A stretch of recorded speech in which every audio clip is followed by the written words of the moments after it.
This is a podcast from BFM 89.9, the business station. 8:49, you're listening to The Morning Run. It's Monday, the 10th of June. But in the meantime, we're looking at developments in subsidy rationalisation because at the stroke of midnight, diesel prices in Malaysia were raised to RM3.35 from RM2.15. The removal of the diesel subsidy had been approved by the Cabinet in late May with an estimate savings of about RM4 billion for the country. This mechanism in which the diesel subsidies are removed is also targeted at preventing leakages and smuggling, as the price differential between Malaysia and its neighbours is wide. Currently, diesel in Singapore costs RM9.30 a litre and approximately RM4.20 a litre in Thailand and Indonesia.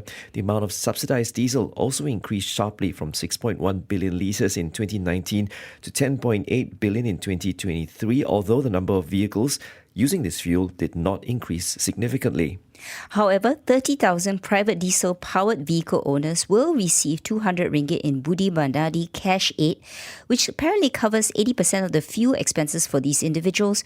Other programs will also be carried out for essential public services like buses, and certain logistic operators will also benefit. So is this a step in the right direction for this Madani government, and will it achieve its objectives?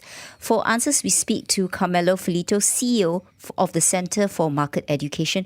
Good morning, Carmelo. Always good to speak to you. Now, like we said, diesel subsidies were removed at midnight. Prices are now RM3.35. What do you think of the mechanism in which it was implemented, especially the exemptions?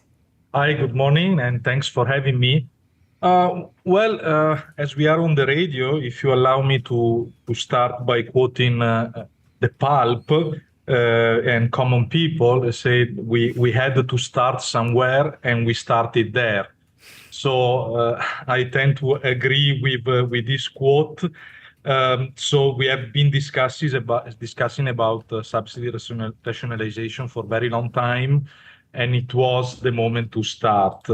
The mechanism is what it is. I think it has been tried to balance the need for rationalization and at the same time to minimize the impact on the lower income groups. If I may, I would have preferred a system of vouchers rather than direct cash aid, for the reason that although it has been estimated as an average for the diesel consumer, indeed the averages are averages, and the average person doesn't exist. So I would have preferred a system of vouchers so that a spontaneous market for vouchers could have been emerged, and people with less need for those assistance could have been trading the excess vouchers with people that needed more assistance.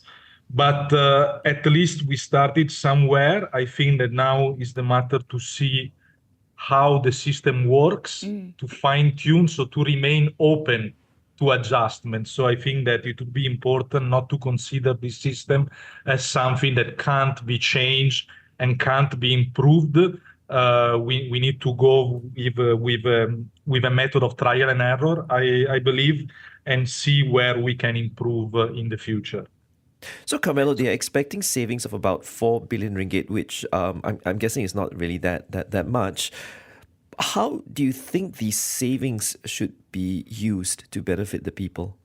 I think that you see, the subsidy rationalization in itself is important, but it will be effective in the long run if we change or if we improve the system of mobility, in particular within the city, within the Klang Valley, by improving the system of public transportation. Because if we really want, in the long run, to save on subsidies, but at the same time to have people saving money, we need to rethink urban mobility. And therefore, I think that the better use that we can have, I imagine two kinds of usages for the money that are saved. One is reducing government debt, and the other is investing resources in improving public transportation. Carmelo, the government claims that the cost of goods will not rise with floating diesel prices. But is that really possible? I don't see that to be possible. I think the impact can somehow be minimized. I've seen, that in example, commercial vehicles remain at the preferential rate for diesel. And that's the reason why I think we should improve public transportation system as a strategic measure, because the impact will be there. It had to be expected. The fact is that the system has been addicted to subsidies. So after so many decades, we struggle to imagine a price system that doesn't take subsidies into account. But we need to move away from that. We need to see what is the real price system. It will be painful. I think everybody expect that to be painful, but this doesn't have to block us to move in that direction, a direction that will be sustainable. I want to stress again, if we change our mobility system. Carmelo, I'm curious, just want to get your thoughts on this. I'm looking at the list of exceptions where diesel subsidies are still maintained. So we're looking at the different types of public transport, as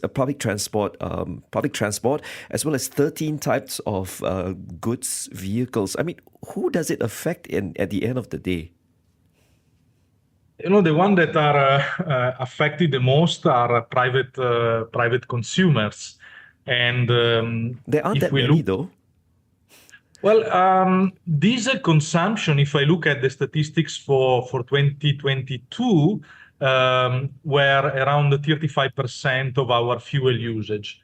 It is true that private users are not that many, but I think that was the right way to start, in the sense that, as I have written in other occasions, the experiment had to start on a small scale to avoid a very high impact on prices and on the people. We needed to start somewhere. We needed to start it small. And this is the way to fine-tune the system, because I believe that we must consider this beginning as a temporary system that needs to go through several steps of improvement. Okay, I know it's less than 12 hours since the diesel subsidies have been removed. But then the next step, of course, is petrol. So what needs to be in place for there to be minimal impact on businesses, especially vulnerable households, but yet also reap the benefits of this fiscal savings? As I mentioned, I think that we need to study very well the working of this small-scale experiment with diesel, to see how it goes, to see the impact on prices, to see how the people react. When this trial and error system, I think, has been perfected, has been fine-tuned, then we can move on the next step. But I really do believe that in order to move in the right direction, we need to have, at the very least, a plan for improving urban mobility. In order to make those savings and the impact, the operationalization efficient, we need to rethink the system of urban mobility, because otherwise people will remain dependent not on subsidies, but then on the cash aids. And then we are not really moving forward. We are just changing the way in which we help people, but we are not reducing the dependence on fuel, which I think is the actual point at stake here, reducing the long-term dependence on fuel. So now that we've got this started with subsidy removals, what other urgent reforms do you think the government should be tackling? Well, subsidies rationalization have been implemented in order to try to move in the direction of fiscal consolidation and fiscal responsibility. I think that at this regard, government needs to implement a more holistic approach to tax reform. In the past couple of years, we have seen a lot of new additional taxes, which are very small scale and tend to, let's say, improve the revenue side of fiscal responsibility. I think we need to do more to improve the spending side. And on the revenue side, instead, we need a more holistic approach. So not adding little taxes here and there, but thinking about a global strategy for general taxation, improving at the same time enforcement, because the problem remains that the tax base in Malaysia is very small. These talking only about fiscal consolidation. I want to stress again, I apologize for that, the need to further work on a strategic plan for urban mobility and how it can be financially sustainable.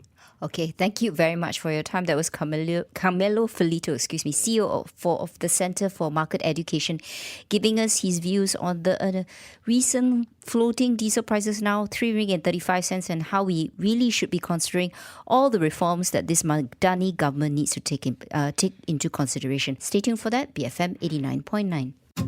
You have been listening to a podcast from BFM 89.9, the business station.